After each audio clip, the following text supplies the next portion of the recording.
Deus. Vamos fazer a nossa oração? Soberano Deus, nosso eterno Pai, santo e querido que está sentado no mais alto e sublime trono, Deus forte, poderoso, Pai do nosso Senhor e Salvador Jesus Cristo, a Ele toda a honra, glória e louvor.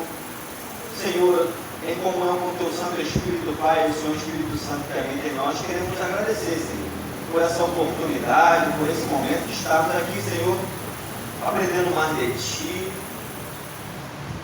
lendo, Senhor, a Tua palavra, estudando, Senhor. Pai Santo, eu te entrego essa aula nas Suas mãos. Te peço, Senhor, que o Senhor venha falar conosco, através das palavras. Tira os comichões dos nossos ouvidos, Senhor. Tira também as escamas dos nossos olhos, Pai. Precisamos Te ouvir, precisamos Te ver, Senhor. Pai Santo, nos dê o discernimento da Tua palavra. Joga por terra, Senhor, toda incredulidade. Joga por terra, Senhor, tudo aquilo que vem nos tirar a atenção nesse momento da aula, Senhor. Oh, Pai, queremos aprender, como a Tua palavra diz, aprender mais e mais do Senhor. Pai Santo, eu te entrego todos que estão nessa sala e também aqueles seus seminaristas que estão chegando, Senhor. Em nome santo do Senhor Jesus, assim nós te oramos e te agradecemos por tudo. Amém. Graças a Deus. Amém. Amém. Página 57. Nós vamos falar sobre o livro de Lamentações. E hoje eu trouxe um vídeo para também assimilarmos mais sobre o livro, né? Eu acho interessante essa parte também de não somente da fala, mas algumas fotos, um vídeo, pode enriquecer muito a nossa aula, né? Eu vou primeiro ler aqui e depois a gente passa por um vídeo sobre o livro de Lamentações, tá bom? A nossa postura vai dizer assim, ó, livro das Lamentações. O livro está em forma poética, organizado em um acróstico alfabético. O que é isso? Cada verso começa com a letra do alfabeto hebraico. Nós vamos prestar atenção, nós vamos ver na Bíblia, está lá. Essa letra, Aleph, Bet, Gumel, e assim vai até a última letra do alfabeto hebraico. E isso se chama acróstico, um alfabeto, que cada verso começa com a letra do alfabeto hebraico. Tá? Os 5 capítulos equivalem aos 5 poemas. Lamentações deve ser lido todos os anos no 9º dia do mês Ábib. O mês Ábib, pessoal, é de julho, 15 de julho a 15 de agosto, né? Esse é o mês Ábib. Como recordação da destruição do templo de Jerusalém por Nabucodonosor, antes de Cristo, e por Tito também, 70 depois de Cristo. Bom, falando sobre essas comemorações, o povo judeu, ele comemora muitas dessas datas, né? Para relembrar, para o povo não esquecer do passado, né? Daquilo que Deus fez. Por exemplo, esse mês agora, fevereiro e março, 15 de fevereiro a 15 de março, é o mês, eu anotei aqui, ó, é o mês de Adar, o calendário deles. E se comemora de 13 a 14 de março, o dia do Purim. Né? Quem estudou o livro de Esther, quem ainda não estudou vai chegar lá, o livro de Purim comemora isso, né? O feito que Deus fez através de Esther naquela época, né? Que iam devastar o povo judeu, né? Naquela época ali, fizeram todo tramaram contra, né? Para poder matar o povo. A gente vai ver a história lá, né? Que foi o tio de Esther, Mardoqueu, ajudou muito ela nisso, né? Porque ela era rainha. E por causa disso, né? Por causa desse problema que teve, e com a mão forte do Senhor salvou o povo, até hoje eles comemoram esse dia de Purim. Purim é chamado por quê? Quando foi datado para poder aniquilar o povo judeu, foi um decreto que o rei na época, Artaxerxes, se eu não me engano, o rei Artaxerxes, ele fez esse decreto através de Naamã, não era isso? Naamã? Quem lembra?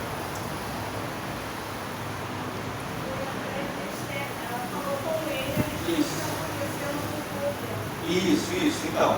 Mas aí teve um que fez essa trama toda que ajudou, Mardoqueu.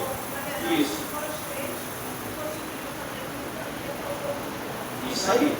Teve um que fez toda essa trama dizendo que, fazendo com que o rei assinasse Amã. Foi esse Naamã que fez com que o rei assinasse o decreto para aniquilar o povo judeu. Só que até então Esther ainda não tinha falado para o rei dela, para o marido dela, que ela era judia. E o que aconteceu? Esse Naamã, para poder ele marcar o dia que ia ser feito essa aniquilação, que ia ser feita essa matança em todo o reino de Xerxes, ele era o segundo abaixo do rei, jogaram dados. Ele e a família dele jogaram dados. Aí vem essa questão de Purim, sorte. Aí é uma tradução hebraica para cá, mas foi jogada uma sorte. Então, tal data seria a data da aniquilação de todo o povo. O livro de Esther fala isso. E aí, por isso, essa comemoração de Purim ficou até hoje. Porque essa questão de sorte, de querer matar todo o povo, na verdade, Deus teve a intervenção divina do Senhor através de Esther, de Mardoqueu, e na verdade quem foi aniquilado foi esse Naamã, que era o general do rei. Então, o povo judeu comemora muito, todos os anos, essas festas. Tem a festa do tabernáculo, até hoje eles comemoram. Deus fala que eles têm que sempre passar isso de geração em geração para nunca esquecer. Então aqui, sobre Lamentações, é um livro que deve ser lido todo ano, no 9º dia do mês Ábib, que é julho e agosto. É o que o apóstolo está dizendo. Aqui está falando que Jeremias é o autor de Lamentações, mas existe alguns estudiosos, que diz que Lamentações também é um livro que o autor é anônimo. Então tem alguns que defendem o anonimato do livro, tem outros que colocam Jeremias como autor. A minha Bíblia aqui de estudo, ela é Almeida Revista e Corrigida, ela me diz que Lamentações, Jeremias é o autor dela. Assim como também, provavelmente, foi da onde foi extraído todo o conteúdo da apostila. E colocou como Jeremias sendo o autor de Lamentações. Então, hoje nós vamos tratar como Jeremias sendo o autor de Lamentações. Alguns livros, algum livro da Bíblia realmente não tem autor, o autor é anônimo, desconhecido. O exemplo é Hebreus também. Hebreus é o autor desconhecido. Muitos associam a escrita alguma coisa com o apóstolo Paulo, mas nada disso é concreto, tá? Assim como Lamentações, mas aqui Jeremias está sendo, vamos trazer como autor do livro de Lamentações.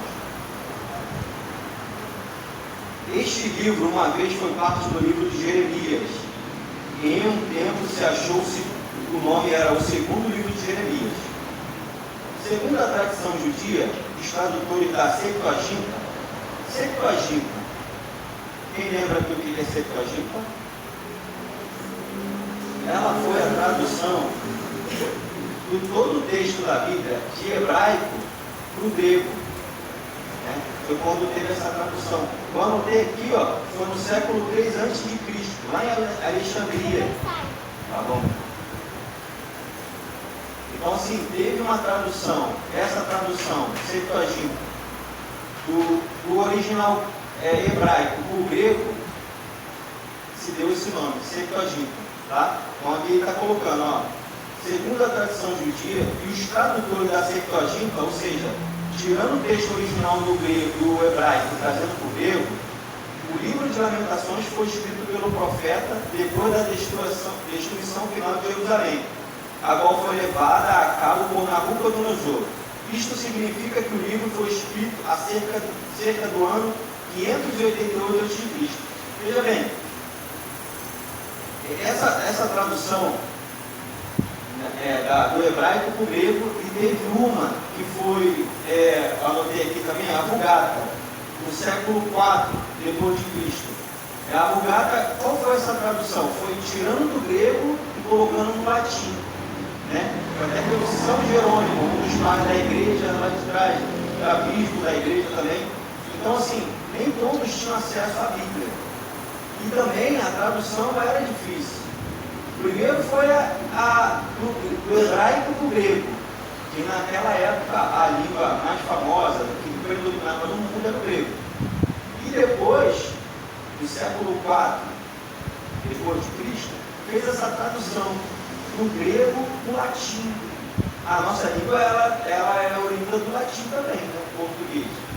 Então, assim, essas são as línguas primórdias, né, no começo de toda a civilização toda. O berço da humanidade é o Oriente Médio, né? A gente vê aí depois que o Senhor resetou o mundo, né, com o dilúvio, Noé, seus filhos. O berço da humanidade vem de lá. Nós, como o Brasil é um país praticamente considerado novo, porque 500 e poucos anos, né? Vamos dizer assim que nós temos, 525, vou botar mais ou menos 500 anos. E esses países aí têm mais de 2 mil anos, 3 mil anos de existência. Então a gente vê que tem muita informação. A língua original é de lá. Quando fez essa tradução do latim, aí se expandiu. Aí quem for fazer a história da igreja, né, tem alguma matéria relacionada a isso, história do cristianismo e tal, vai dizendo essas traduções como foi traduzida. Um exemplo, a palavra do Senhor, a Bíblia, que não tem o original mais, né? Então sempre vem de traduções e traduções. A nossa referência hoje, a que mais utiliza, foi uma tradução do King James, do Tiago, de 1606, se não me engano. Então, muitos estudiosos pegam ela como uma tradução boa, que é mais próximo do original, né? Porque muitas palavras não têm substituições. Por exemplo, eu vou tirar algumas palavras do grego para o português, às vezes não tem essa palavra, essa tradução. Aí tem que pegar sinônimos e ir encaixando para chegar até a nossa língua. Às vezes aqui na nossa tradução tem uma tradução apenas para filhos, mas existe filhos maduros, filhos imaturos, e na tradução original, no grego, fúrios, quírios é filho imaturo, criança na fé, e rúrios já é maduro. Eles têm um peso imenso essa diferença, né? Em João mesmo tem uma parte lá que vai falar, porque o filho maduro, né, ele sabe, ele conhece a herança dele, ele sabe, conhece o Senhor dele, e o imaturo não, ele ainda está novo na fé, mas está tudo filho, né? E é isso que é complicado, porque a palavra do Senhor vai dizer também que um filho imaturo nada se diferencia de um escravo. O apóstolo Paulo vai falar isso, ó. O filho imaturo nada se diferencia de um escravo. Enquanto não crescer na estatura, conhecimento, e não saber realmente ali o teu valor, né? Não conhecer quem você é no reino de Deus, o poder que exerce a igreja, ainda não se tornou um filho maduro, é uma pessoa que ainda está em fase de crescimento, desenvolvimento, e que nós vamos estar sempre, mas isso tem muita diferença na palavra. A tradução do inferno também, quando nós vemos a nossa palavra inferno, mas na verdade algumas Bíblias é tudo inferno, mas se for ver tem Hades, né? Tem Seol, né? Tem também Geema. Umas traduções que aqui para algumas Bíblias vem tudo inferno, mas existe diferença no original. E por isso que nós, como seminaristas, devemos analisar não somente uma tradução, mas pegar um texto original, a Bíblia, que hoje em dia está mais fácil, porque a gente consegue baixar alguns aplicativos, né? A gente consegue ver isso com mais facilidade. Mas para estudar a palavra do Senhor, muitos dos pregadores, pastores, quando vai estudar, tinha um dicionário bíblico. Quem já ouviu falar no dicionário bíblico aqui? um dicionário bíblico, né? Outras traduções, tinham algumas bíblias que eles tinham que aprender muito a questão do hebraico, tudo para pegar a palavra no original, fazer a sua exegese no original. Vamos dar prosseguimento? Olha só, e daqui em cima, este livro provavelmente foi escrito página 57, em Jerusalém, fora da cidade, próximo ao Gólgota, também chamado Calvário. Há uma cova escondida chamada Cova de Jeremias. Disse que o profeta se sentava ali para lamentar-se por aquela cidade isolada, e que foi ali que ele escreveu as lamentações narradas nesse livro. Foi proposto provavelmente entre a destruição do templo, em 587 a.C., e a libertação do rei Joaquim da prisão da Babilônia em 562. O desespero demonstrado nos versos finais do livro, lá no 5, 19 e 22, parece indicar que o autor não tinha conhecimento sobre a libertação do rei Joaquim e o cumprimento das profecias de Jeremias acerca da restauração de Israel. O livro é uma reação da alma sobre a destruição de Jerusalém pelo exército babilônico. O registro histórico dessa destruição está em 2 Reis, 24 e 25, e também em 2 Crônicas 36. Durante 2 séculos, os profetas procuraram alertar a nação de Israel sobre o julgamento iminente. Entretanto, os ouvidos do povo se acostumaram com as ameaças e seu coração endureceu-se. Em virtude da demora do julgamento, o povo ficou com uma falsa impressão de segurança.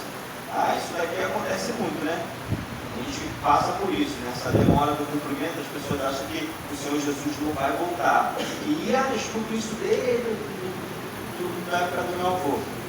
Mas aqui está também, aconteceu isso naquele momento, nesse período. As lamentações, a advertência, né?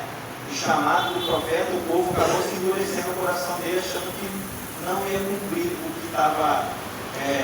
que ele estava falando, que o profeta estava pregoando para a nação. O livro mostra de maneira poética o horror que a invasão babilônica representou para o povo hebreu e como Javé tornou-se como inimigo de Israel. Agora aqui está as sessões, a estrutura do livro eu coloquei aqui. Bom, vamos ver, eu trouxe aqui um vídeo, 7 minutos, que vai mostrar em 7 minutos todo o contexto do livro de Lamentações, para podemos assimilarmos melhor, tá? Olha que legal. Vou apagar aqui. Apareceu?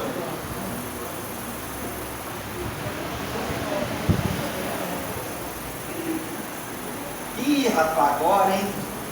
Soninho, olha o soninho. Não vou demorar não.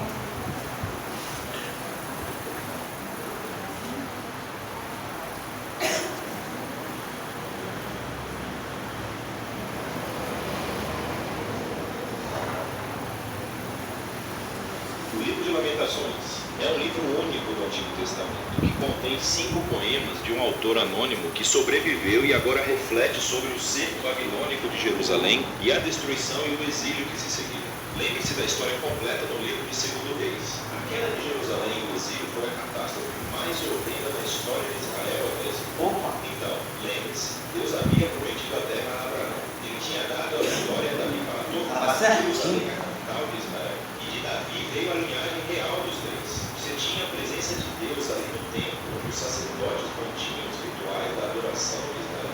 Depois de 500 anos de toda essa história, do verão de 587 a.C., a cidade caiu para a Babilônia. Tudo foi dizimado e destruído. O livro das Lamentações é um memorial da dor e da confusão dos israelitas depois dessa destruição. Os poemas de lamentação encontrados aqui não são os únicos na Bíblia. Há muitos. Eu vou voltar, gente. E esses poemas de lamentação fazem várias coisas. Eles são uma forma de protesto. Eles são uma maneira de chamar a atenção de todos, incluindo a de Deus, para as coisas horríveis que acontecem nesse mundo e que não devem ser toleradas. Eles são uma maneira de processar emoções. Assim, nesses poemas, o povo de Deus desabafa sua raiva e consternação com a ruína causada pelo pecado Pessoal, está dando para enxergar? E aí? Ou não? Eu posso... Tá? E para escutar também? Está ruim? Então vou voltar aqui rapidinho. É um vídeo que vai buscar bastante. Muitos deles contínuos rituais da adoração de Israel. Depois de 500, ele tinha dado a vitória no livro de 2 Reis. Contém 5.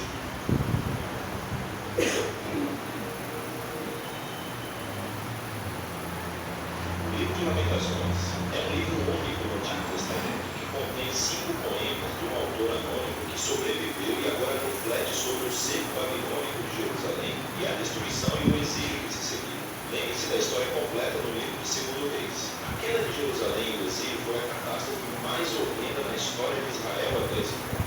Então, lembre-se, Deus havia prometido a terra a Abraão. Ele tinha dado a vitória a Davi para tornar Jerusalém a capital de Israel. E de Davi veio a linhagem real dos reis. Você tinha a presença de Deus ali no templo, onde os sacerdotes mantinham os rituais da adoração de Israel. Depois de 500 anos de toda essa história, no verão de 587 a.C., a cidade caiu para lá.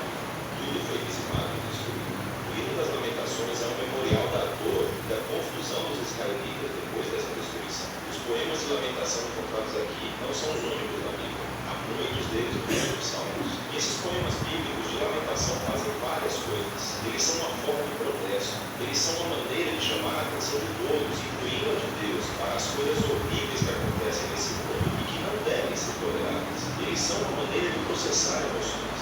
Sim, nesses poemas, o povo de Deus desabafa sua raiva e consternação com a ruína causada pelo pecado e egoísmo das pessoas. E esses poemas são um lugar para expressar confusão. O sofrimento nos faz perguntas sobre o caráter e as promessas de Deus, e nada disso é desprezado na Bíblia. Exatamente o oposto. Esses poemas de lamentação dão uma dignidade sagrada ao sofrimento humano. E assim, essas palavras humanas de pesar que são endereçadas a Deus, agora se tornam parte da palavra de Deus para o seu povo. O conceito desses 5 poemas é muito intencional, é parte da mensagem do livro. Portanto, os capítulos de 1 a 4 são chamados acrósticos, que significa poemas do alfabeto. Cada verso poético começa com uma nova letra do alfabeto hebraico, composto de 22 letras. Essa estrutura muito ordenada e linear existe em forte contraste com a dor desordenada e o mundo confuso que é explorado nesses poemas. Então, é como se o sofrimento de Israel fosse explorado de A a Z e estivesse tentando expressar algo inexprimível. Os capítulos 1 e 2 têm um versículo por letra, conferindo um conceito muito semelhante, mas os temas são muito diferentes. Portanto, o capítulo 1 se concentra no pesar e na vergonha de uma figura chamada a Senhora de Sião. O poeta personifica a cidade de Jerusalém como viúva, também chamada de filha de Sião, e ela aceita sozinha. Ela está enlutada por seus entes queridos, devastada, e ninguém vem consolar. É uma metáfora muito poderosa. E então, a Senhora de Sião fala, clama ao Senhor para olhar para o seu destino. E através dessa imagem, o poeta nos mostra que a destruição da cidade trouxe um nível de trauma psicológico aos israelitas. Isso só pode ser expresso como a experiência de um funeral e a morte de um ente querido. O capítulo 2 conta a queda de Jerusalém, como isso foi uma consequência do pecado de Israel que foi causado pela ira de Deus, que é uma palavra-chave nesse poema. É importante lembrar que, na Bíblia, a ira de Deus não é uma raiva espontânea e volátil. Os poetas e os profetas bíblicos usam essa palavra para falar sobre a justiça de Deus. Então Israel entrou em uma aliança com Deus. E por séculos ele tem violado isso, adorando outros deuses, perpetrando a injustiça, oprimindo os pobres. E sim, Deus é lento para se irritar, mas eventualmente ele se irrita com a maldade humana e irá trazer a sua ira justa como uma forma de castigo. Mas em Jerusalém isso envolvia permitir que a Babilônia viesse e conquistasse a cidade. E assim, esse poema está reconhecendo que a ira de Deus é justificada. Mas isso não impede que o poeta se lamente e peça a Deus que demonstre compaixão novamente. O capítulo 3 quebra esse padrão do conceito ao ter 3 versículos por letra, portanto é o poema mais longo do livro. E a voz é de um homem solitário, falando do seu sofrimento e pesar como representante de todo mundo. E o interessante é que esse capítulo é cheio de linguagem extraída de outras partes do Antigo Testamento. Dos lamentos de Jó e de salmos importantes de lamentação, e até dos poemas do servo sofredor em Isaías. E o poeta vê a sua dificuldade como uma forma da justiça de Deus, como o capítulo 12 diz. Mas, paradoxalmente, é isso que dá esperança a Jó. E isso que deve oferecer as únicas palavras profundas de todo o livro. Por causa da fidelidade da aliança do Senhor, não perecemos. As suas misericórdias nunca falham.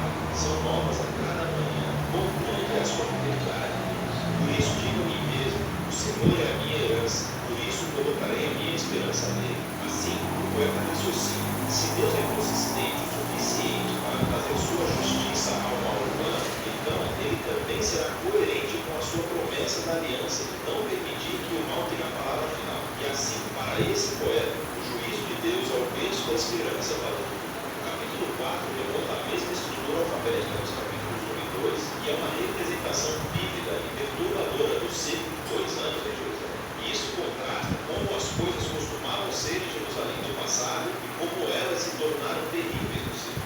Então, as crianças costumavam rir e gritar nas ruas, mas agora elas pedem comida. Os ricos costumavam fazer refeições luxuosas, mas agora comem o que encontram na terra. E os líderes reais costumavam ser cheios de esplendor, mas agora estão famintos, sujos e irreconhecíveis. E o rei ungido da linhagem de Davi foi capturado e arrastado.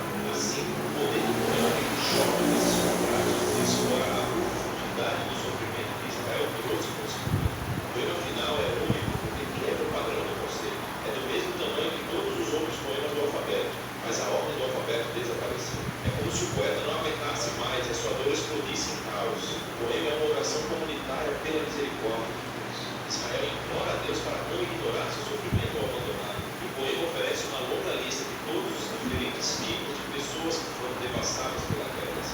Eles pedem a Deus que não esqueça essas pessoas e elas lamentam em nome de outras pessoas, dando voz à sua dor. Sofrer em silêncio simplesmente não é uma virtude nesse livro. O povo de Deus não é solicitado a negar as suas emoções, mas a manifestar o seu protesto para desabafar seus sentimentos e derramar tudo perante Deus. O livro termina com um paradoxo. O poeta reconhece que Deus é o eterno Deus, mas também que as circunstâncias de Israel os fazem sentir que Deus não está em lugar nenhum. E assim, as palavras finais do livro deixam essa tensão totalmente sem solução. Ele pergunta, a menos que você tenha nos rejeitado por completo, e o livro termina. O poeta não oferece uma boa conclusão, muito parecido com nossas próprias experiências de dor e sofrimento. A história da Bíblia não termina aqui, mas esse livro tão importante nos mostra que o lamento, a oração e a tristeza são uma parte crucial da jornada de fé do povo de Deus em um mundo destruído. E é disso que trata o livro das Lamentações. Bom, Lamentações, né, vai relatar de forma poética, né, o profundo sofrimento do povo de Israel após o livro do profeta Ezequiel. Ezequiel era um sacerdote.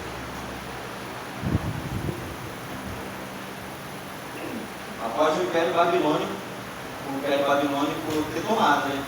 Então, assim, Lamentações vai dizer isso, né, sobre o sofrimento, falou sobre as pessoas, né, os reis, quem tinha muito dinheiro agora sofre. A gente vai ver que no livro de Ezequiel vai falar que ficou o rei ali, antes de tomar Jerusalém, cercou toda a cidade durante um tempo, e isso ali não entrava nem saía nada, e isso foi declinando todo o povo até o dia que derrubou. Tá? Vamos ler aqui o capítulo 1 de Lamentações. Eu não vou ler nem o 1 todo, eu vou ler até o 5, tá? Só para a gente entrar aqui no contexto do livro. Lamentações 1.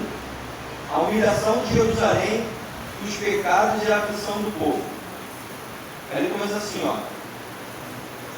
Aleph, como se acha solitária aquela cidade, antes tão populosa, tornou-se como viúva. Aquele foi grande entre as nações, e princesa entre as províncias, tornou-se tributária, ou se tornou-se simples escrava, né? Aí Babete continuamente chora de noite, e as suas lágrimas correm pelas suas faces. Não tem quem a console entre todos os seus amantes. Todos os seus amigos a traíram aleivosamente com ela e tornaram-se seus inimigos. 3. Judá foi levado ao cativeiro por causa da aflição e por causa da grandeza da sua servidão. Então, ou seja, ela sofreu tortura no exílio. Entre as nações foi humilhada e foi escravizada, né? A aflição de ser uma escrava.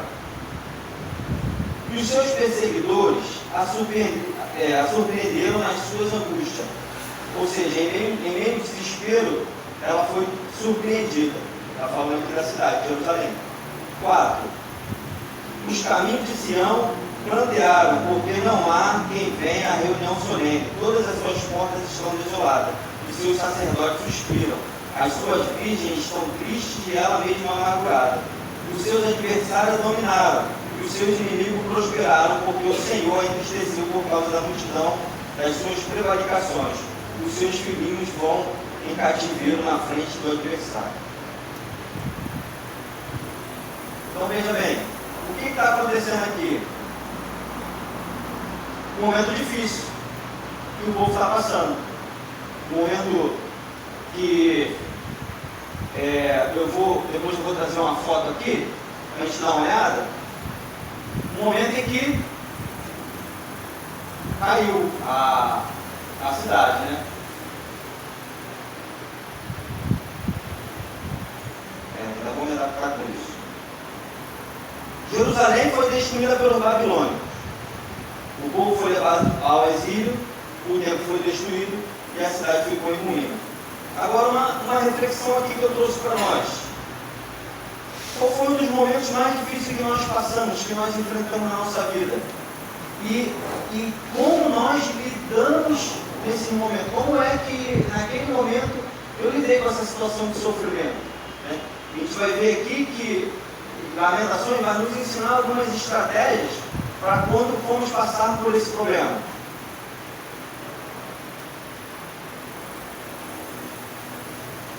Vou colocar aqui, ó. O livro é composto por 5 capítulos, organizados como poema. A maior parte é escrita em acróstico, já falamos sobre isso. Isso refere-se à ordem e meio caos, um recurso literário que reforça a mensagem.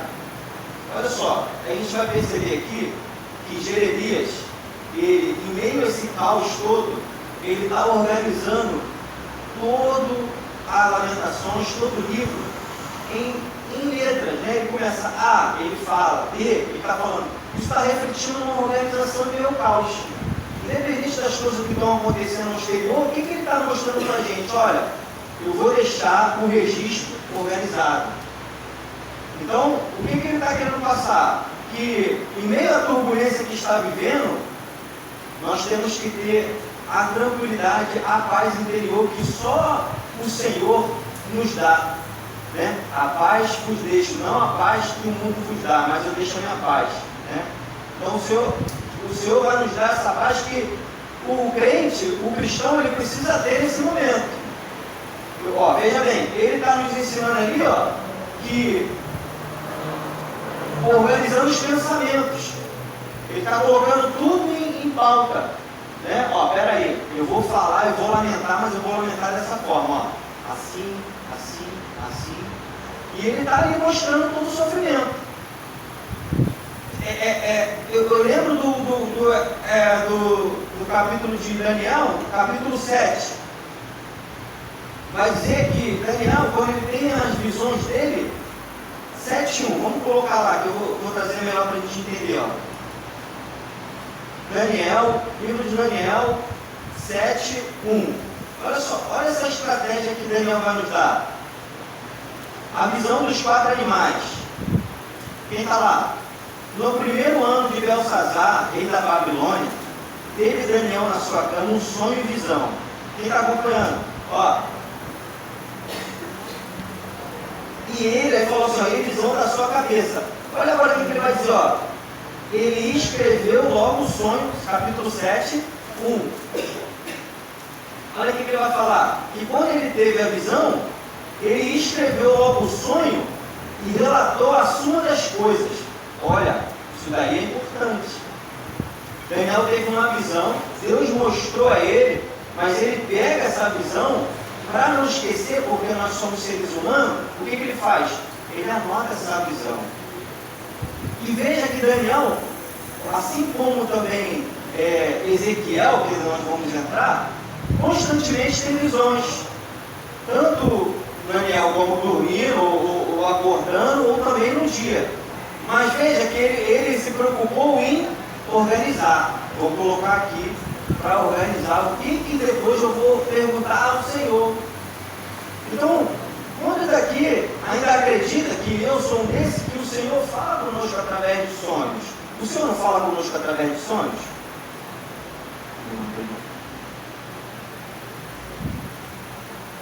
Tá bom. O pastor Almeida?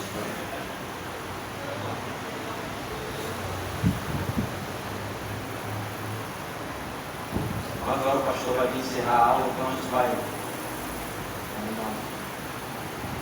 dar uma caminhada.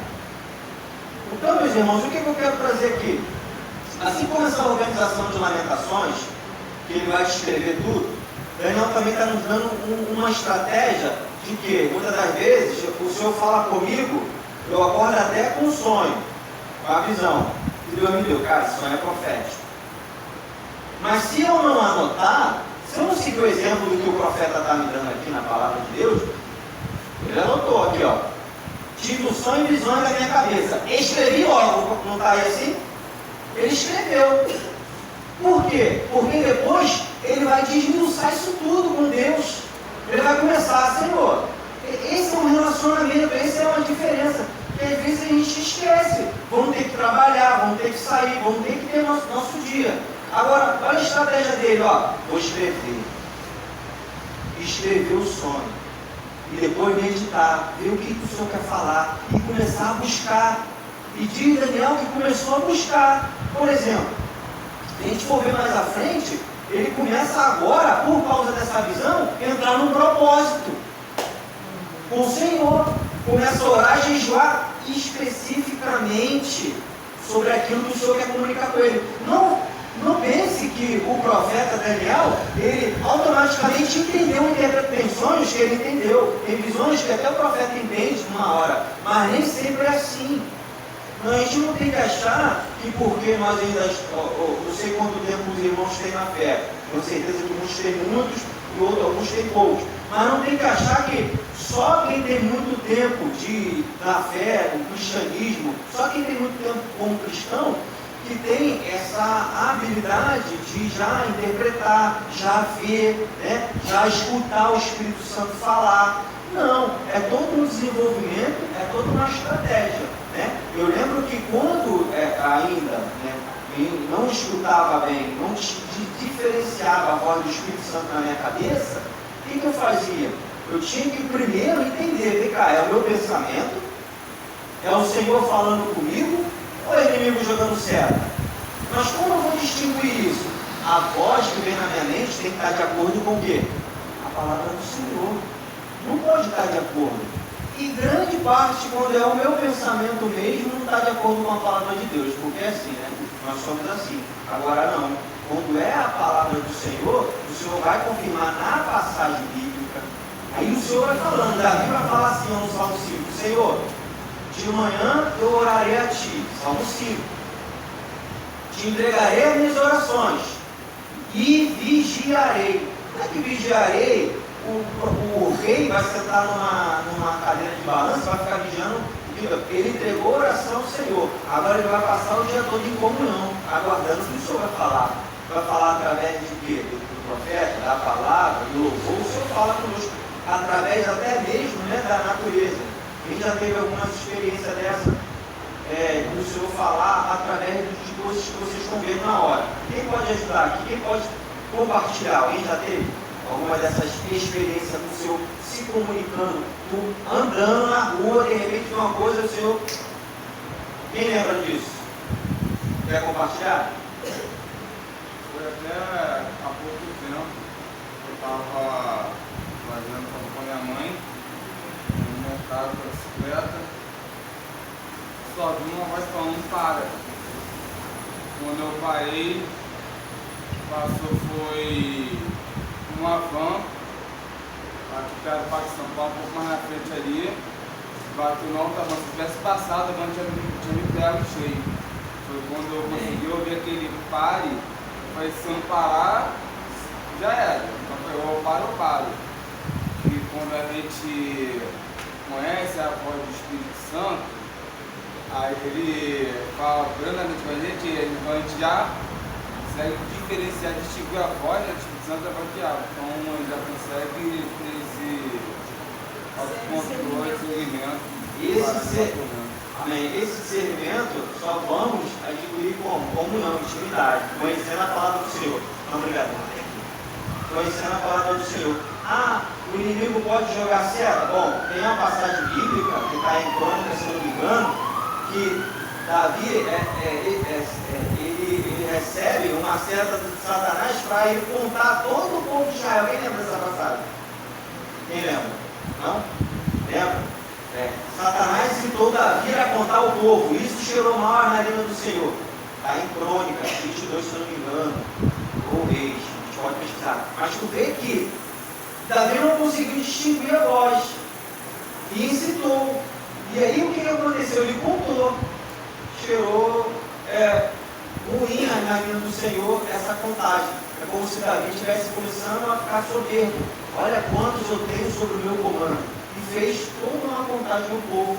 E Deus trouxe ali três são o castigo para você. Davi escolhe, o profeta disse, né?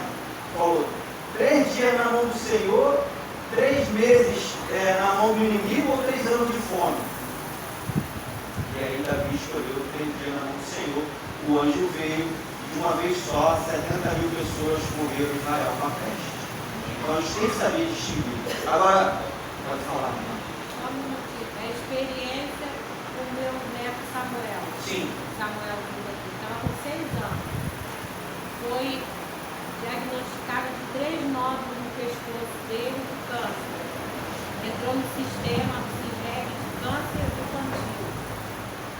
E um dia lá no canal 2, a Verônica, minha filha, no cantinho chorando, já tinha terminado o culto. E ela muito triste lá dentro da igreja, lá com uma rolando nos olhos dela, Samuel, num altar, ele falou que viu um homem todo de branco, mas era muito branco que ele não viu o rosto, assim ele explicou. Mas nessa voz, o homem falava, Samuel, não se preocupa, Samuel, eu sou contigo. Todo lugar que você passar, tudo que acontecer com você, Samuel, eu sou contigo. Aí ele foi, desceu do altar, foi lá e abraçou a Verônica e falou assim, mãe, a senhora viu um homem que estava conversando comigo, a Verônica? Não, onde que o homem estava? Estava aqui, mãe, no altar. Aí ela falou assim, o que o homem falou para você?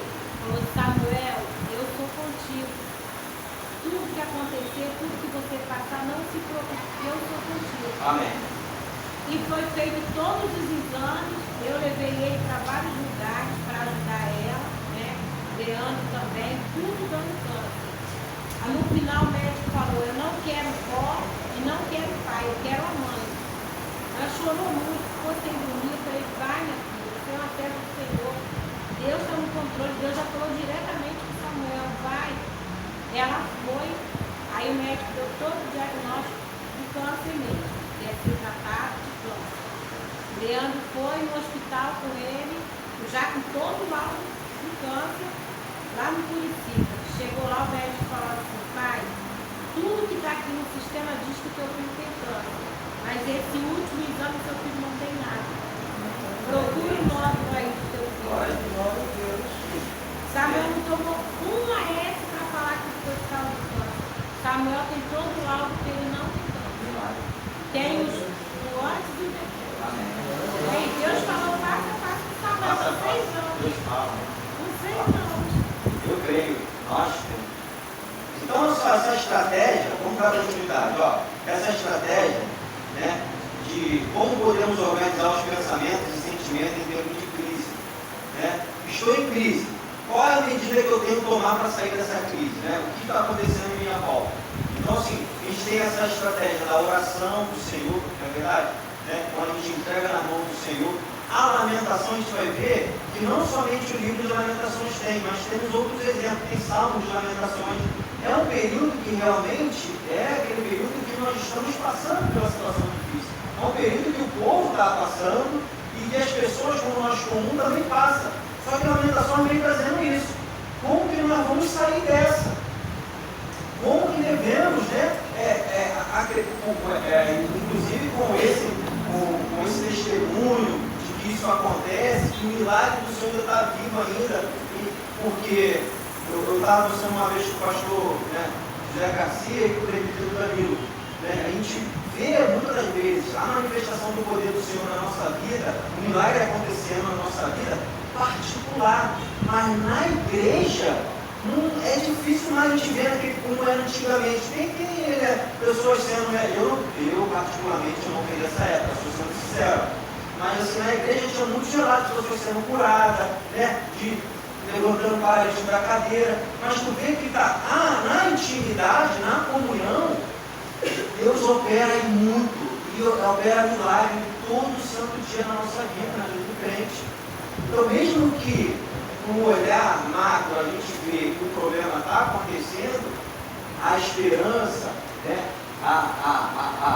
o que a palavra de Deus nos traz, que o sofrimento existe, que a lamentação deve ser registrada para conversar com Deus sobre isso, que temos esperança, tudo isso acontece, a Bíblia nos vai ensinar, não vai dar esse caminho de organização. Para finalizar essa parte de organização, tem uma também que eu gosto muito, é um pouco fora do contexto, mas se vocês puderem abrir comigo lá, a Bíblia lá em Gênesis, olha só, Gênesis 2, no versículo 3, olha que interessante, Gênesis 2, 3, veja, e abençoou Deus o sétimo, é o dia, o sétimo dia, Deus santificou, porque nele descansou de toda a obra. Olha agora, que Deus, aí na minha Bíblia está assim, que Deus criara e fizera, na minha Bíblia está assim, Deus descansou de toda a sua obra depois do sétimo dia, que Deus criara e fizera. Na Bíblia hebraica está assim, e cessou de toda a sua obra que Deus fez, criou para fazer, que Deus criou para fazer. A Bíblia hebraica está assim, cessou o Senhor Deus a sua obra, que Ele criou para fazer. Olha a organização. Nosso Deus, o Criador de todas as coisas, do céu, da terra, do mar, Ele criou primeiro e depois fez. Não chegou e fez, criou. O que isso nos traz como organização, como planejamento para a nossa vida, como uma organização para vou criar, viver o meu plano, como eu vou sair dessa, o que está acontecendo? Se eu vou abrir um negócio, eu vou planejar, vou criar, vou fazer um esboço. A palavra do Senhor, o Senhor se comunica de todas as formas, de todas as maneiras. O Senhor, Ele é soberano.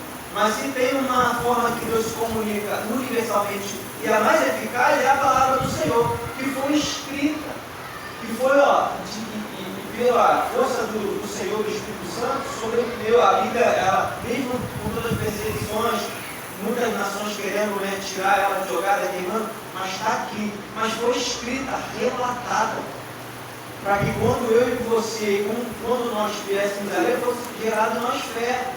Então veja, Deus criou, esboça o planejamento para esse ano, esboça o planejamento de como vai levantar aquele projeto, esboça como que eu vou sair dessa situação, pede a Deus sabedoria, como vamos sair dessa situação que nós estamos vivendo, seja lá qual for. Se for o problema que está acontecendo na alimentação, já era um caos. Mas primeiro, Deus, Ele cria e depois Ele faz. Cria e faz. São chaves, São coisinhas se muitos que passam informações, são experts em determinados assuntos, primeiro não é somente ler. Ele fala que você vai aprender muito mais lendo e escrevendo. E que você vai aprender muito mais você ler, escrever e ensinar. E aí você, de um tempo, de tanto você ler, escrever e ensinar, o assunto está dominado na cabeça. Como sair? E é por isso que quando você vai conversar com pessoas de fé, que já passou por determinadas situações, que tem essa comunhão, essa intimidade, ela fala, faça isso. Propósito, quem é de propósito, faça propósito do Senhor, 3 da manhã, 3 da manhã. É monte, vamos no monte. É a campanha, entra na campanha. Mas tu vai conversar com uma pessoa que já vem de guerra, de batalha, e vai te passar uma unção ali, ó, é assim, o Senhor vai falar contigo. O Senhor vai lhe mostrar, vai te dar a resposta. Né? Então veja, como? Dessa forma, né? O meu problema, eu vou especificamente, eu vou relatar, vou anotar, e vou orar ao Senhor para que Ele venha me responder em cima da minha oração específica. Bem, glória a Deus. Né? Vamos seguir, ó. Como podemos organizar nossos pensamentos e sentimentos em tempo de crise? Então, como podemos fazer isso? Dessa forma, vamos organizar, vamos pedir ao Senhor sabedoria, vamos anotar, vamos escrever, e assim o Senhor vai nos dando estratégia. Tá? Assim como Daniel era homem, né? Profeta do Senhor, mas ele anotava para ele poder depois fragmentar. Vou começar por aqui, vou perguntar ao Senhor o que é isso, o que eu vi, por que dessa resposta. Então eu vou dar a resposta. Lamentações 1, no 1:3. Vou voltar para o livro rapidinho.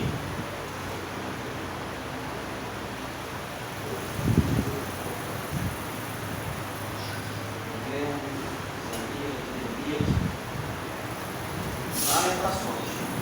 E aí, agora, com toda a paciência do mundo, vamos ver o que vai acontecer. Eu ajeitei tanto que acabou. Não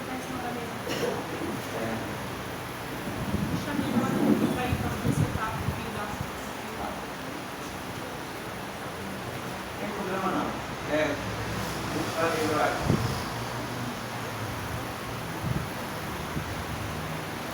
Eu subi muito e vai lá para cima.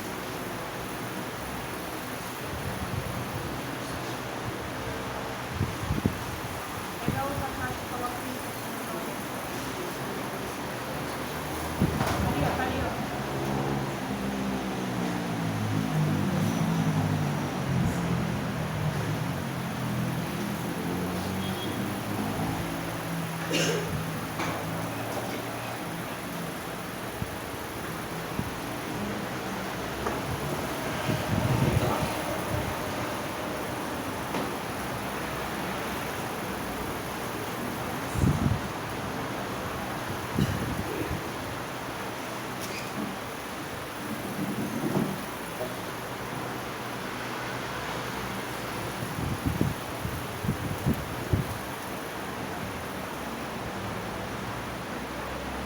Olha essa foto, ilustrando, volta lá.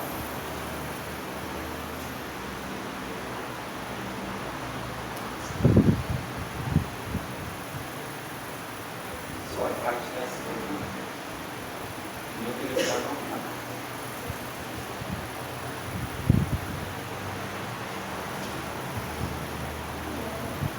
Olha essa foto aqui. Está ilustrando a invasão do Deus. Não consegue dar foto, não?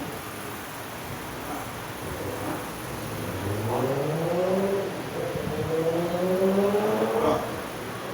Vou ficar aqui. Ilustrando a tomada de Jerusalém, que é ilustrativo, lógico, né? Vamos ver o exército babilônico invadindo.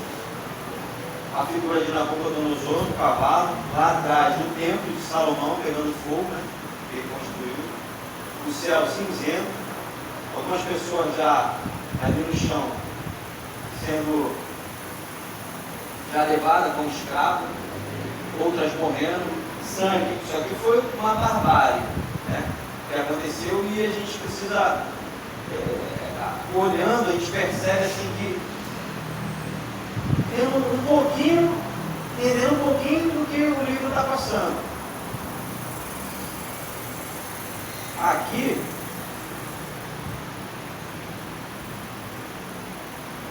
não é essa.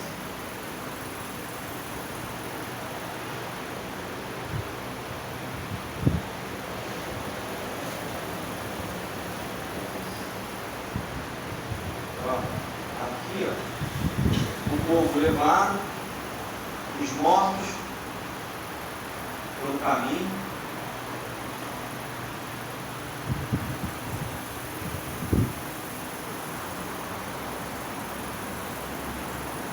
Mas eu planejei uma coisa boa, né? Mas na hora.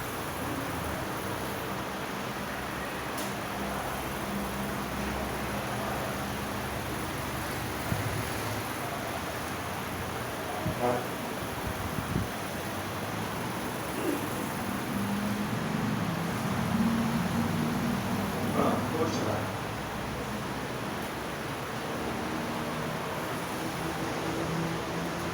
Isso aqui.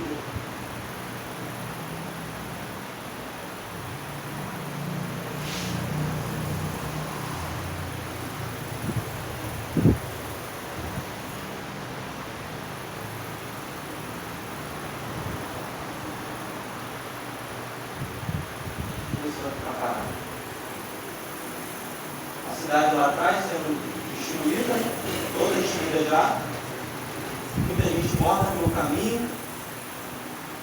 Uma criança com a roupa já rasgada. O povo indo como escravo. Então, lamentações. Certa vez, eu estava conversando, orando, né, ao Senhor. E aí, conversando com Deus sobre o meu momento na vida. E falando, né, sobre as oportunidades e tudo mais. E aí, olhei na matéria no Instagram, logo em seguida, eu me mostrando a foto de uma criança lá nessa guerra que está tendo, lá fora, era na Síria, essa guerra, uma criança toda sentada já na ambulância, toda suja, ensanguentada. Aí Deus falou comigo, você está pedindo certas coisas, mas eu acho que essa criança aqui tem uma padaria na esquina para poder comprar o pão, para tomar um café agora. Começou a palestrar comigo profundamente, né? Eu estava falando que tinha dinheiro financeiramente. Quem aqui nunca pediu ao Senhor é uma oportunidade de ganhar um pouco mais. E aí ele falou, e tu acha que vai ter escola para ela, tu acha que os pais dela estão aonde? Então, não querendo te motivar, não é isso. Mas é porque em certos momentos na vida que precisamos ter esse choque de realidade, não é verdade? De que é muito mais, né, do que a gente no nosso mundinho. As coisas acontecem magro, né, quando tu observa o que está acontecendo no mundo na atualidade, né, as coisas que estão se cumprindo, as profecias. E aí, esses planejamentos, né, de que, olha, eu vou iniciar a vida não para, né, mas a gente percebe que quanto mais a gente vai avançando, mais as coisas vão estreitando. Então, assim, é caso de estar sempre ali em comunhão com o Senhor. Essa foi uma experiência particular, não é doutrina, mas o Senhor me mostrou uma foto dessa e eu fiquei impactado. E aí, quando eu fui conversar com a minha mãe, que mora perto de mim, ela começou a falar, olha como as coisas estão caras, Rodrigo, sem eu falar nada com ela. Começou a falar, na minha época, a minha mãe comprava uma bisnaga de pão só no domingo. Chegava no dia de semana, depois da semana, a gente comia frutas ou batata doce, alguma coisa, não tinha condições de comprar pão. E era só no domingo. Aí, mais uma punhalada em mim. Eu falei, meu Deus, já entendi. É assim. Lamentações 1:3. Veja, olha aqui rapidinho. Judá passou ao cativeiro. Eu já li essa parte, ó. Como nós imaginamos que o povo se sentiu, e essa é a foto, vendo a cidade dele destruída, né? O sofrimento é reconhecido no livro de Lamentações de forma aberta e sincera, também falando sobre isso, né? Ele é reconhecido. Jeremias, o autor, ele vai falar assim, o que ele está sentindo, literalmente ele abre o peito, né? Vamos lá. Em Lamentações, o sofrimento ele é reconhecido de forma aberta e sincera, mostrando que em tempo de dor é importante lamentar e não escolher o sentimento. Vamos ver também que Salmos, tem alguns Salmos que também vai falar sobre esse lamento, né, sobre esse momento que o povo está vivendo. E é importante ser relatado isso. Então, assim, só para a gente fazer uma atividade de pensar numa frase ou numa expressão que representa, até anotado, tá? O que a gente sentia no momento de sofrimento e perda. Em algum momento que nós tivemos na nossa vida, né, a frase, ou alguma coisa que veio na nossa mente, do que eu senti naquele momento, né, de perda e de sofrimento. É só para pensar, né, só para a gente interagir aqui com a matéria, tá? E lá na frente nós vamos dar continuidade a esse pensamento. Agora no 3, Lamentações 3, 21, 3, 21. Agora a gente já está aqui, ó, a esperança, tá? A gente está no capítulo 3, a esperança. Nós vimos que o momento de dor, de sofrimento, foi relatado. Agora o momento de esperança. Olha só o que vai dizer a palavra do Senhor. 21. Disso me recordarei no meu coração. Disso me recordarei no meu coração. Por isso tenho esperança. As misericórdias do Senhor são a causa de não sermos consumidos, porque as suas misericórdias não têm fim. Novas são a cada manhã. Grande é a tua fidelidade. E ele fala: a minha porção é o Senhor, diz a minha alma, portanto esperarei nele. Então agora já entra no momento de esperança. A minha porção é o Senhor. Então, o que ele está dizendo? Não tem mais nada. Foi-se tudo. O sofrimento é total. Está em pranto, meu coração quebrantado. Mas eu quero lhe lembrar aquilo que lhe traz esperança, que vai lhe trazer alegria. Que na situação que ele está vivendo, não tem nada. Mas ele vai falar as misericórdias do Senhor. A bondade do Senhor. Eu trouxe uma foto, só que eu não vou nem tentar, tá? Semana que vem a gente vai tentar fazer uma coisa mais... Obrigado, irmão. A gente vai tentar ser mais dinâmico. Mas eu trouxe uma foto ali dessa hora, que em meio a esse caos, em meio a esse sofrimento, ele fala, ó, mas eu quero me recordar daquilo que tem esperança. Né? E aí ele vai dizer... Aí começa a falar que a misericórdia do Senhor é o motivo por não ser consumido. Porque se Deus nos deu a oportunidade de amanhecermos, de respirarmos, de passar por aquilo, Deus não está cego, ele não está ciente do que está acontecendo. Sabe que tem um propósito.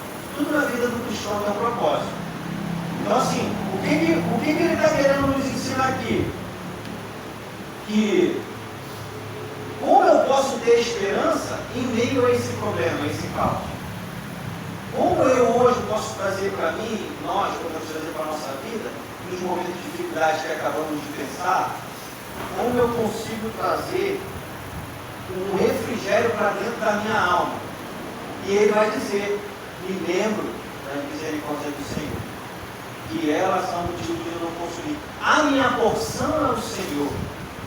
A minha porção ao Senhor quer dizer, eu posso interpretar de uma forma, mas os irmãos podem interpretar de outra forma. A minha porção ao Senhor é que eu creio nas promessas do Senhor, pode ser dessa forma.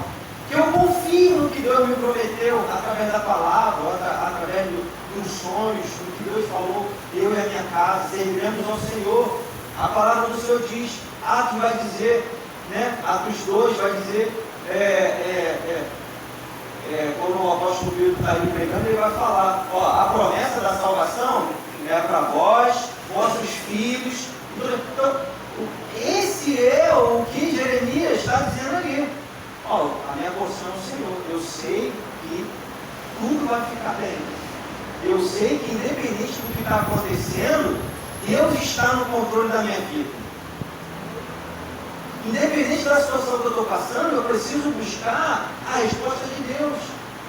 Tanto é que a gente vai ver depois mais à frente que o livro ainda termina aberto, né? E ele não tem uma resposta, como se fosse assim, ó, será que o senhor, a gente vai ver mais à frente ali, eu só estou passando por isso porque o senhor prove isso acontecer, mas será que sim, será que não? Ele deixa uma coisa, porque tem coisas ainda que a gente não vai encontrar a resposta de Deus de imediato. Ainda mais no meio de problema, ainda mais no meio de um sofrimento desse. Mesmo o povo sendo alentado, a gente vê agora é fácil, por uma escrita, por um livro, mas demorou-se tempos. Né? Só o profeta Isaías foram 40 anos profetizando, falando o que ia acontecer. Depois veio Jeremias também, profetizou vários anos. E todo mundo achando que não ia acontecer, mas aconteceu. Então olha só, no momento, pare e pense. E num momento desse, como eu posso ter esperança em meio à dor? E aí aqui, olha o destaque, ó, Jeremias reconhece que a misericórdia e a fidelidade de Deus, mesmo em meio ao sofrimento, é o que faz ele ter ainda um suspiro de vai dar tudo certo no final. Né? Esperança, paz, misericórdia. É isso. Outra parte aqui também é dessa forma, ó, que eu separei aqui, que a esperança, do que Jeremias está falando, não é por causa das circunstâncias, mas é por causa do caráter do Senhor. A esperança dele não está em que o governo que vai entrar agora vai baixar os juros, ou vai trazer a carne mais barata, ou a esperança de que uma promessa que um chefe, né, um supervisor falou, ó, eu vou aumentar teu salário. E ele não está dizendo isso não. Não está dizendo que a esperança está em promessas vãs do homem. Está dizendo que ele tem esperança no caráter bondoso de Deus, de que a misericórdia se renova. E ele vai fazer lembrar Jeremias falando que bem sei os pensamentos que eu tenho de vós, pensamentos de paz, né? Pensamento de dar coisas boas, não pensamento de mal, de maltratar. E é nisso que devemos colocar no nosso coração, nas circunstâncias do que a vida nos traz, né? Nos momentos difíceis da vida. Né? O Senhor, o plano do Senhor é esse, é salvar-nos primeiramente, né, em Cristo Jesus, e a palavra de Deus diz que seremos bem-aventurados naquilo que nós fizermos. Seremos como árvore plantada junto ao ribeiro, né, e daremos fruto no tempo certo, não buscará. E que diga ao justo que tudo irá bem, que em meio aos problemas todos, a gente leu também Jeremias passado, né, no antigo livro, que mesmo em meio às guerras, à invasão de outros povos, por justo, o Senhor assegurou, não morreu. Passou, foi, viveu em outro lugar, Jerusalém teve que acabar, a palavra de Deus se cumpre. Mas aqueles que o Senhor viu que o coração era bom, era reto, o Senhor poupou. E essa é a esperança, o caráter do Senhor.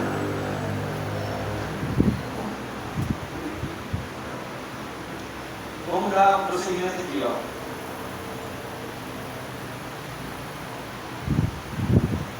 Em tempos difíceis, o que nós podemos então pensarmos? Deixa eu só, pode falar.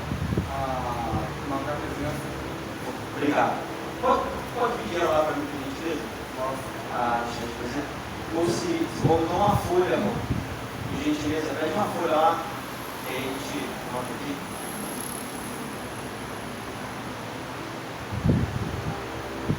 Então, em tempos difíceis, o que nos traz esperança? Né? O que nos conecta com a fidelidade de Deus na nossa vida, né, como cristão? É isso que nós devemos pensar. Tá? Lamentações 5. Vamos ler aqui o finalzinho dela. Tinha mais fotos, mas vai deixar para a semana que vem. 19 ao 22. Veja bem. E ao final do livro. A nossa apostila, tá, gente? Nós já lemos, é uma folha só que veio, é bem fica rápido. Jeremias 5, 19. Desculpa, é verdade, lamentação. Oi. Pode falar.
para nos confortar. Palavra nenhuma vai nos trazer consolo. Deus consola sim.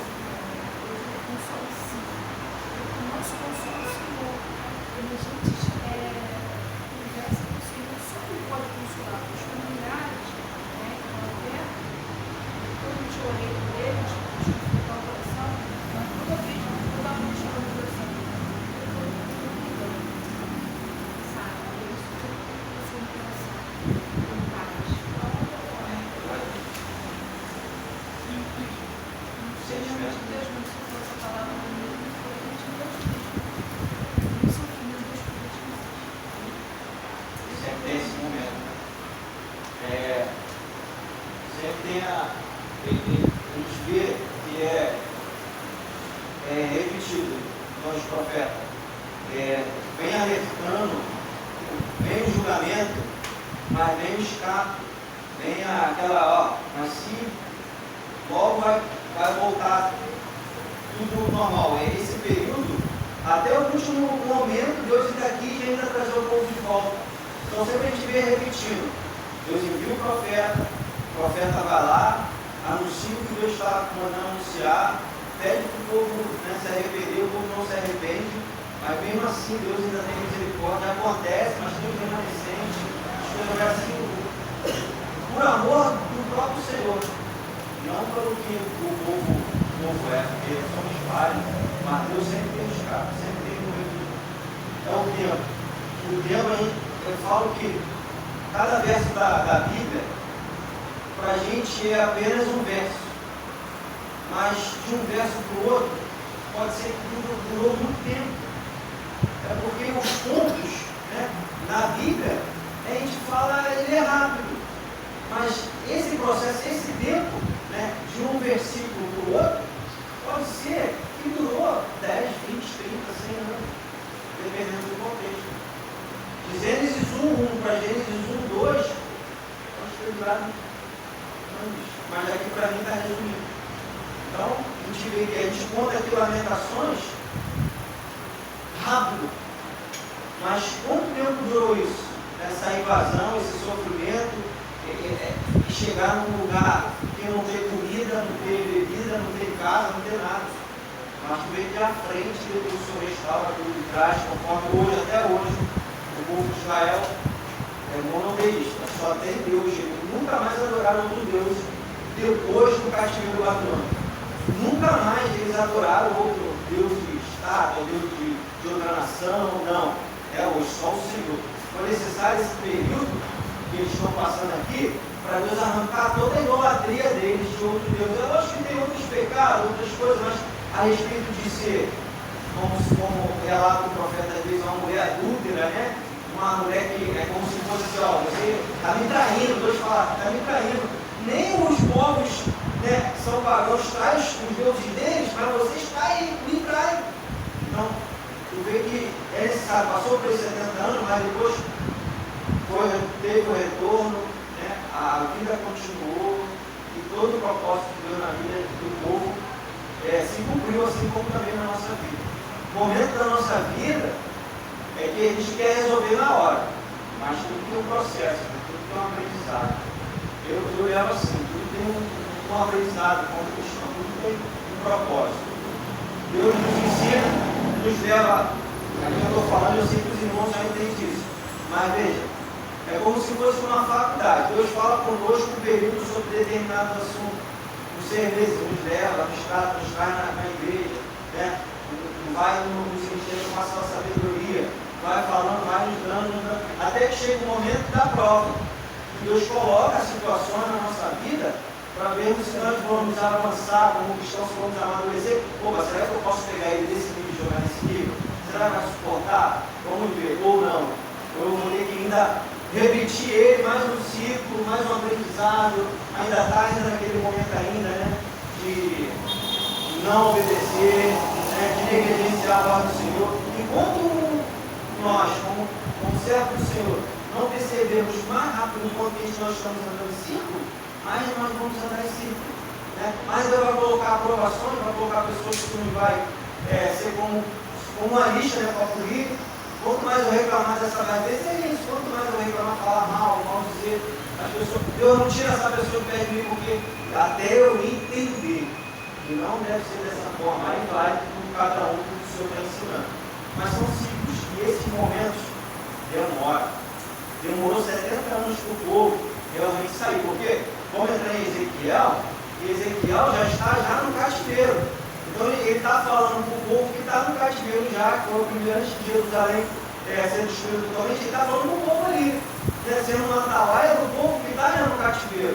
Então Deus está falando, eles são de uma serviço. Então tem um tratamento deles, não somente sendo como escravos, mas tem um tratamento do povo também dentro do exílio, dentro da Babilônia. Então Deus trata dessa forma. Eu não vou deixar vocês sozinhos, não, ainda vou tratar de vocês aqui dentro. A gente vê que Deus, o nosso Senhor, ele não abandona. Jeremias fica em Jerusalém, Ezequiel fica com o povo, e Daniel fica lá dentro do palácio. Tudo profetas contemporâneos, mas que Deus estava lá onde foi destruído, né? Depois saiu, Jeremias saiu de lá, mas a voz do Senhor estava com Jeremias até o final. A voz do Senhor também estava com Ezequiel na Babilônia, e a voz do Senhor estava lá no palácio com Daniel, que foi na primeira leva. Nas três esferas, o Senhor nunca. O que isso significa? Deus nunca sai do controle, nem mesmo em meio à adversidade, nem mesmo na escravidão, nem ao palácio, nem à escravidão, nem um pouco mais alto, nem um pouco mais baixo. O propósito da vida do cristão tem que se cumprir. E se tem um chamado específico, aí mesmo que Deus vai lapidar, para poder fazermos aquilo que está nos direcionando.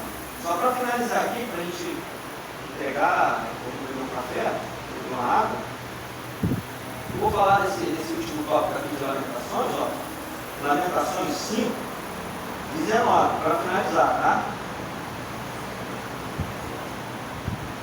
Diz assim a palavra do Senhor, 5, 19. O Senhor permanece eternamente, e o teu trono de geração em geração. Por que te esqueceste de nós para sempre? Faz uma pergunta. Por que nos desampararias por tanto tempo? Aí ele falando. Converte-nos, Senhor, a ti, e nós nos converteremos. Renova os nossos dias constantes. Porque nos rejeitarias totalmente? Faz uma pergunta novamente. Por que te enfurecerias contra nós em tão grande maneira? Então acaba ele com essa pergunta em aberto. Senhor, revela-nos a nós, nos traga novamente para perto de ti. Então creio que Lamentações não tem um final. O que ele deixou registrado ali vai dar continuidade agora em outro, vamos dizer assim, não no mesmo livro, mas Ezequiel já vai entrar já com o povo já lá na Babilônia, né? Cativo.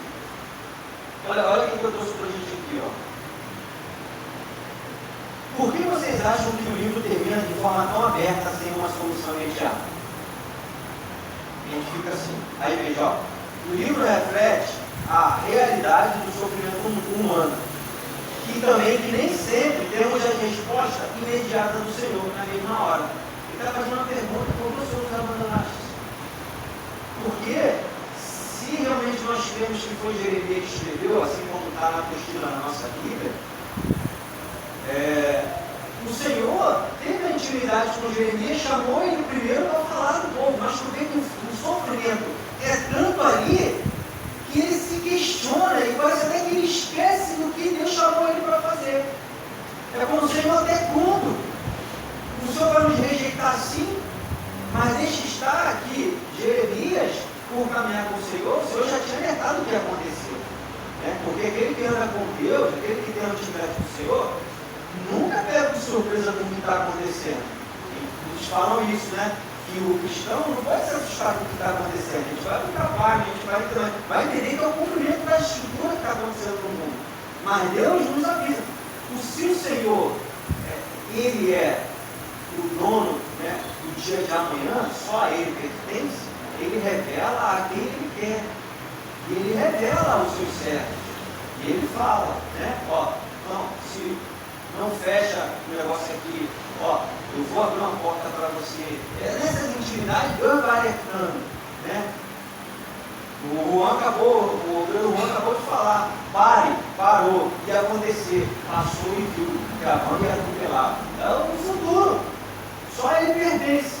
Mas veja que Lamentações, o autor, nesse final, ele está deixando em aberto.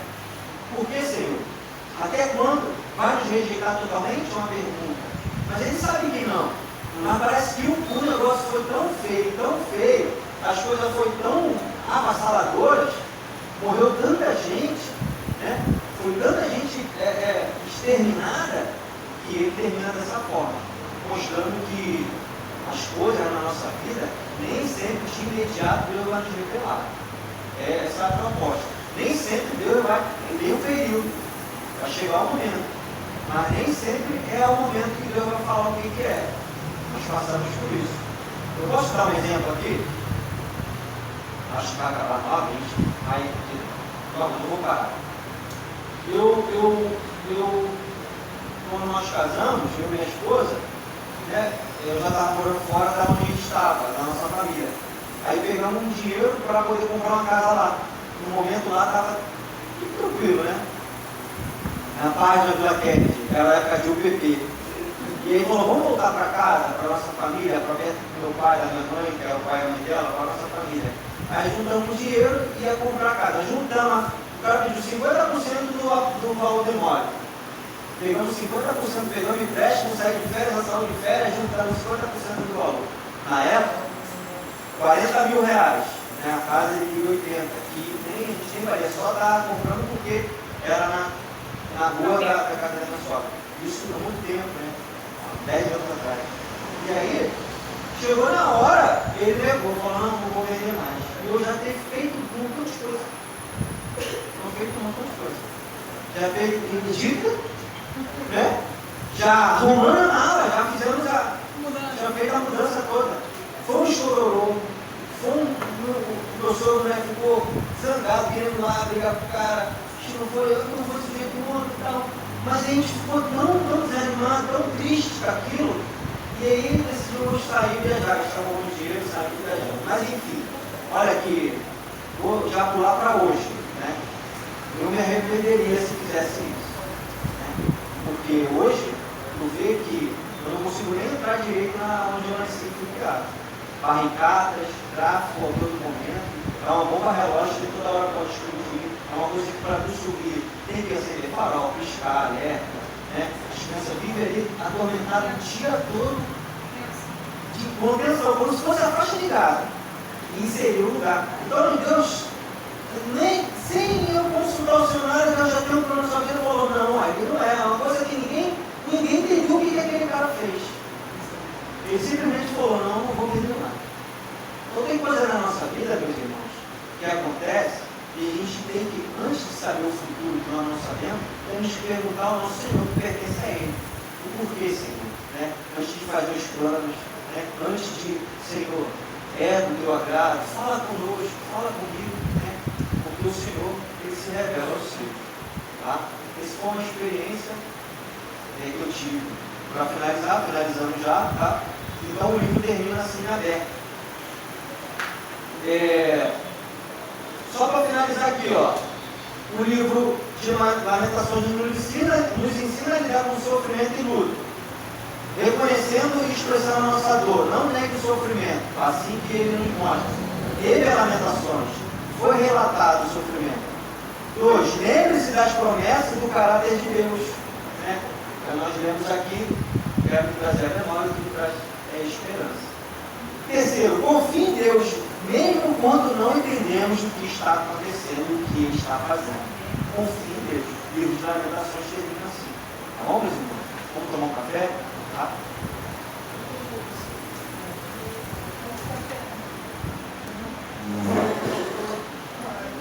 Gostei tanto desse aqui.